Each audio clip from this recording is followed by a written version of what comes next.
Thank you all for coming out. What I really want to do now is I want to talk to the young men. I know because a lot of you see the young men, they see a more mature men up here, but I want to speak to you from a young man, what I got out of here tonight. I want to tell you a little story about me.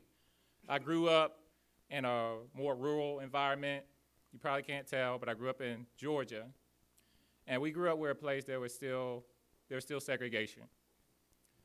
So when we talk about adversity, I know what it's like.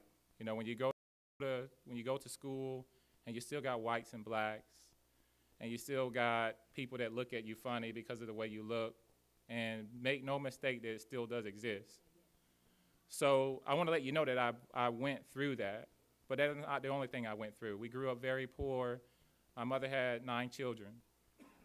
We lived in a one-room shack, the real one-room shack. We didn't have electricity, and we had to fetch water. Well, it gave me something good, right? So we fetched water, we chopped wood, and I learned the meaning of hard labor.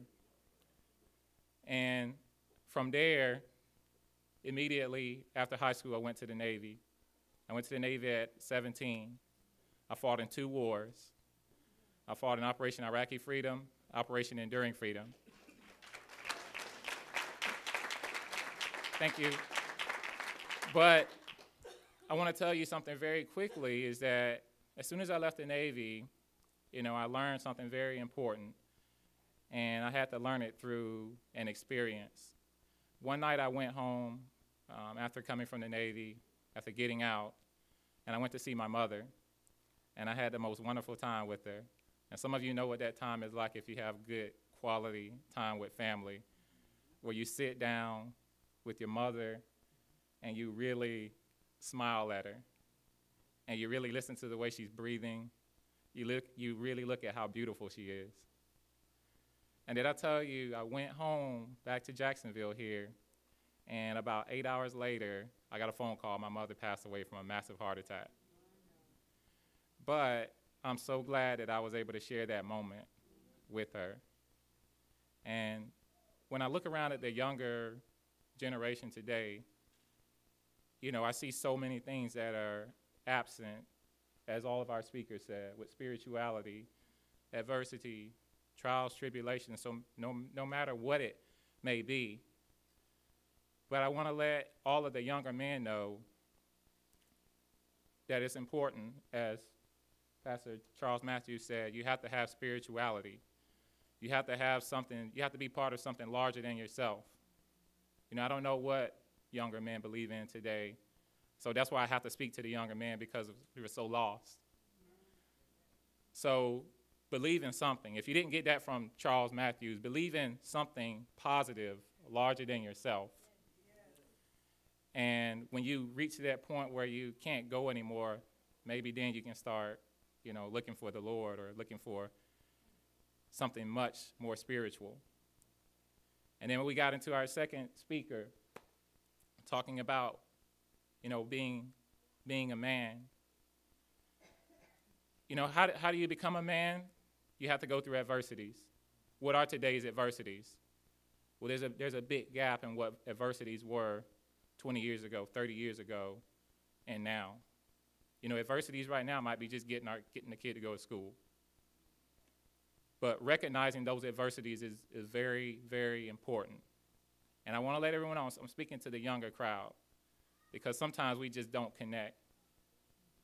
And then we have our other speakers talk about marriage. Well, maybe you don't want to be married, like Dana said. But know that the only thing that can complete you is love. And if you can't learn to love, where are you going? You can't go anywhere. And when you learn to love, then you can learn to take steps in the right direction. Our fourth speaker talking about health. Now that's my big gig right there, because I'm a personal trainer. But what I want you to know about health is, what are you dreaming for if you're not planning to live? Why? You know, what's the point? You know, you want to have big dreams, you want to go places, you want to do great things in life, but you're only going to live to 55, 60 years old. What's the point? If you don't have a vision to be healthy, to be fit, to live long, where are you going to go? Give someone else that time if you don't want it. Dreams, in your dreams, I think we can all agree that we're healthy in our dreams. We're not struggling. We don't have problems breathing. We don't have any of that. So validate your dream with health. Moving on to our next speaker, talking about adversity. Who hasn't had adversity? But at the same time, recognize and learn from your adversities. I know I'm going a little bit long, but I'm speaking to the young men because I got to make sure they get the message. When I tell you I got out of the Navy unemployed. Didn't have a job, and I made sure that I established a sense of purpose and figure out what I needed to do with myself. I had to be a part of something greater than myself. And so when that adversity came, I struggled a little bit. I had to. It was the only way I had to learn. I was unemployed, had no money, but you know what? I had a dream. And I'll tell you today that I made a firm commitment at the age of 23 when I got out of the Navy. I said I will never submit another job application. And I'll tell you, 5 years later, 28 years old, I haven't submitted another job application. And I don't want to applaud, but what I'm telling you is you've got to have vision. You've got to have a purpose. I don't care what it is. You've got to have something bigger that you're fighting for. And a lot of you see that I smile a lot. I'm joking around. I'm making jokes. But I want to tell you, those smiles come from accomplishing a lot of adversity. And when you look at me, I want you to know that if you're going through anything, I'll be the first one to help you with it, because I know what it's like to struggle. I know what it's like not to know if you're going to eat the next day, or not know if you're going to be able to make it, not having something to hold on to. I know what it's like. So for you young men out there that don't know what it's like to struggle, you better start learning, because that's the only way you're going to go somewhere. And as we talk about our other speaker, David, talking about leadership, and David brought up an interesting point about another big gap that we have within our youth and we have within a more mature crowd. We've got to get out and get in front of these people, because without that, who knows where that next generation is going? They could be breaking into your house next. So somebody needs to do something, but do we really want law enforcement to do something when we could do something? Why can't we get up and go out in the communities and do something for our own community? And I think that's where a big problem lies. How many people say, I'm part of the city of Jacksonville? Doesn't matter if you're a Jaguar fan. Doesn't matter what. Is this your city? That's the big commitment.